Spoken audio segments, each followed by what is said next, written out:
Hello friends, दोस्तों, आज हम आपकी व्यष्टि अर्थशास्त्र परिचय के अंतिम भाग 10 को पढ़ेंगे।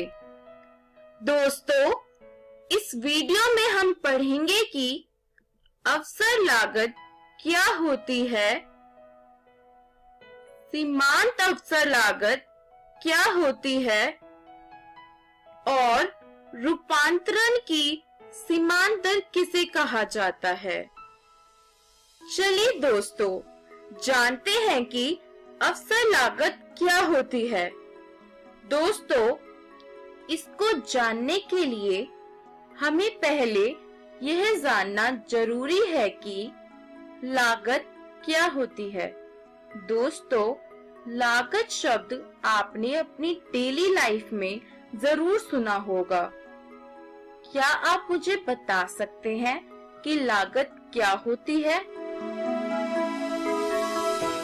जी हाँ दोस्तों, वस्तुओं को बनाने के लिए जो खर्चा किया जाता है या जो व्यय किया जाता है उसे हम लागत कहते हैं। चलिए दोस्तों, जानते हैं कि अवसर लागत को कैसे परिभाषित किया जाता है। दोस्तों, किसी गतिविधि की अवसर लागत उसके लिए त्याग किया गया दूसरा विकल्प होता है।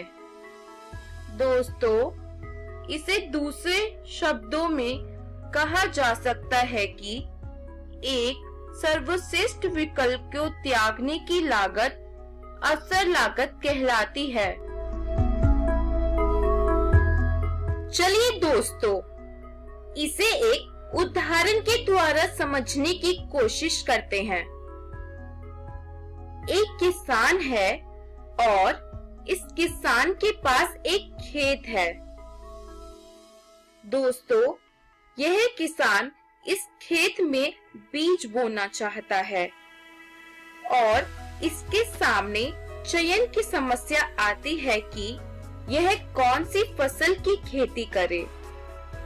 दोस्तों, आप पहचान ही गए होंगे कि चयन की समस्या कौन सी समस्या है। चलिए जल्दी से बता दीजिए, यह कौन सी समस्या है। जी हाँ दोस्तों, यह आर्थिक समस्या है। दोस्तों, इस किसान को अब यह चयन करना है कि यह ईख की फसल उगाए, गेहूं की फसल उगाए या चावल की फसल उगाए। दोस्तों, अब किसान हिसाब लगाता है और सोचता है कि कौन सी फसल उगाने से कितना मुनाफा होगा। दोस्तों, ईख उगाने से किसान को 80,000 का मुनाफा होता है। वहीं गेहूं उगाने से किसान को 60,000 का मुनाफा होता है और चावल उगाने से किसान को 50,000 का मुनाफा होता है। दोस्तों, अब किसान चयन करता है और सबसे ज्यादा मुनाफा क्योंकि ईख से हो रहा है तो ईख को चुनता है और गेहूं की फसल नहीं उगाता। दोस्तों, क्योंकि किसान ने ईख को चुना तो यह इसका चयनित विकल्प हुआ। किसान के पास ईख के बाद सबसे मुनाफे का विकल्प गेहूं था, इसलिए गेहूं ईख को चुनने की अवसर लागत हुई। और अगर ईख विकल्प ना होता और केवल गेहूं और चावल में चयन करना होता तो किसान गेहूं को चुनता और चावल गेहूं चुनने की अवसर लागत होती, क्योंकि गेहूं के बाद सबसे सर्वश्रेष्ठ विकल्प चावल है और इसका त्याग किसान ने गेहूं के लिए किया। दोस्तों, जैसा कि आपको पता है, सर्वश्रेष्ठ विकल्प त्यागने की लागत को अवसर लागत कहते हैं। तो दोस्तों, हम कह सकते हैं दूसरा सर्वोत्तम विकल्प ही अवसर लागत कहलाता है। चलिए दोस्तों, अब जानते हैं कि सीमांत अवसर लागत क्या होती है। दोस्तों, पिछली वीडियो में हमने जाना था कि पूर्ण रोजगार की अवस्था में हमें एक वस्तु का उत्पादन बढ़ाने के लिए दूसरी वस्तु का त्याग करना पड़ता है। इसी प्रकार सीमांत अवसर लागत से तात्पर्य एक वस्तु की एक अतिरिक्त इकाई का उत्पादन करने के लिए दूसरी वस्तु की त्यागी गई मात्रा से है।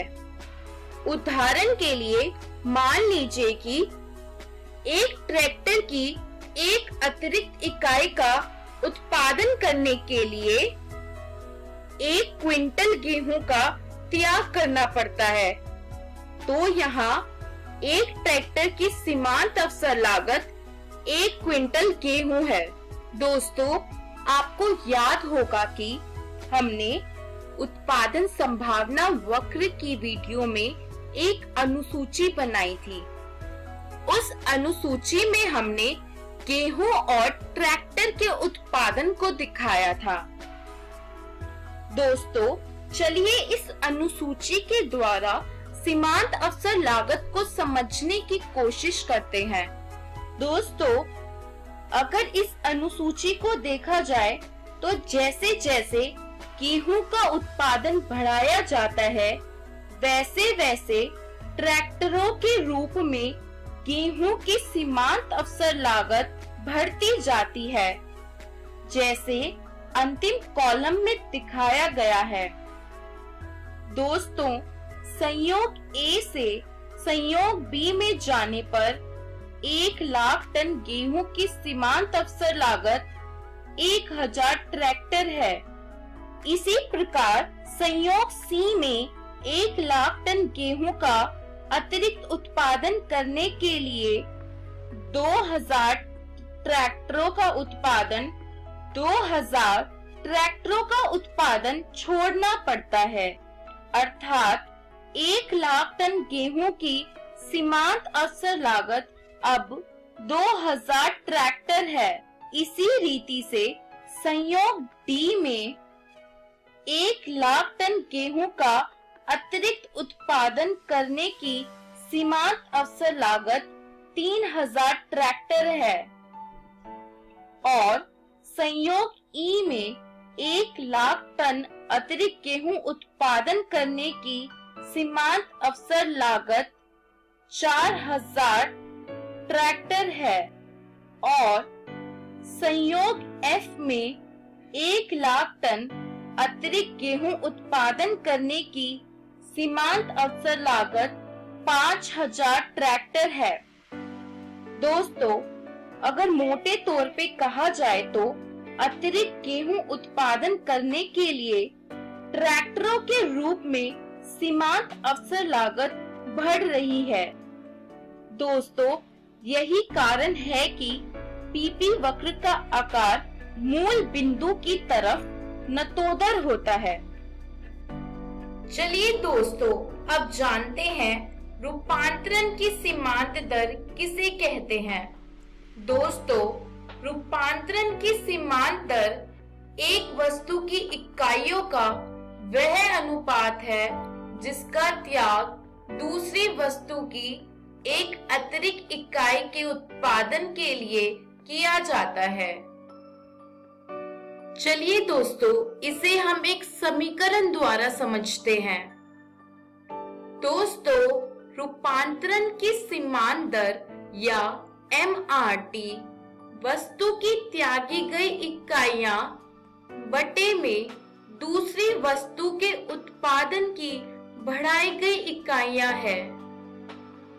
दोस्तों, इस वीडियो में हमने जाना कि अवसर लागत किसे कहते हैं, सीमांत अवसर लागत किसे कहते हैं और रूपांतरण की सीमांत दर क्या है।